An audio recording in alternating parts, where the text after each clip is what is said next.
وبشر الصابرين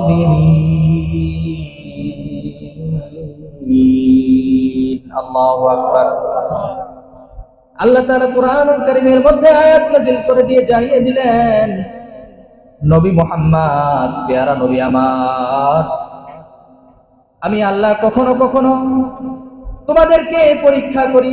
ওয়ালা নাবলুওয়ান্নাকুম বিশাইইম মিনাল খাউফ, কখনো কখনো আমি আল্লাহ তোমাদেরকে ভয় ভীতি দিয়ে পরীক্ষা করি। ওয়াল জু, কখনো আমি আল্লাহ তোমাদেরকে ক্ষুধার যন্ত্রণা দিয়ে পরীক্ষা করি। ওয়া নাকসিম মিনাল আমওয়াল, আমি আল্লাহ কখনো কখনো তোমাদেরকে তোমাদের ধন সম্পদ কেড়ে নিয়ে পরীক্ষা করি। ওয়াল আনফুস, কখনো তোমাদেরকে মৃত্যু দিয়ে পরীক্ষা করি। ওয়া নাকসিম মিনাল আমওয়ালি ওয়াল আনফুসি ওয়াত তামারাত, কখনো কখনো আমি আল্লাহ তোমাদেরকে পরীক্ষা করি। তোমাদের যে সমস্ত ফসলি জমি রয়েছে, এই ফসলি জমির মধ্যে আমি ফসল দেই না। ওয়াবাশশিরিস সাবিরিন, যারা আমি আল্লাহর বিধানের প্রতি, আমি আল্লাহর প্রতি ধৈর্য ধারণ করে, তাদের জন্য রয়েছে সুসংবাদ। ধৈর্যশীলদের জন্য নবী আপনি সুসংবাদ দিয়ে দেন। সুবহানাল্লাহ।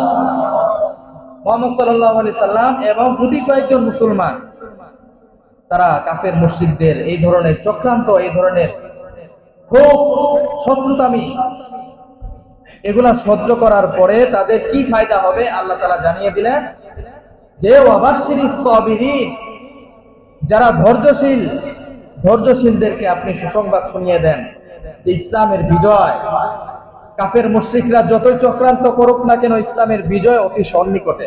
আল্লাহু আকবার। মুশরিকরা চক্রান্ত করলো আল্লাহর রাসূলকে হত্যা করা হবে। ওয়ায়ামকুরুনা ওয়ায়ামকুরুল্লাহ, কাফের মুশরিকরা চক্রান্ত করে নবী মুহাম্মদকে হত্যা করতে হবে। ওয়ায়ামকুরুল্লাহ, আল্লাহ তাআলা সুকৌশল অবলম্বন করেন।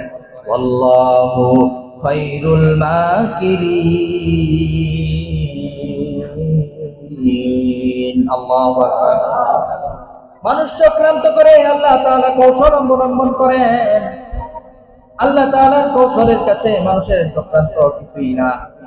যখন আল্লাহ তাআলা পাকড়াও করেন, তখন মানুষের আর কোনো উপায় থাকে না। কথা বলেন ঠিক কিনা? কাফের মুশরিকরা চক্রান্ত করে মুহাম্মদকে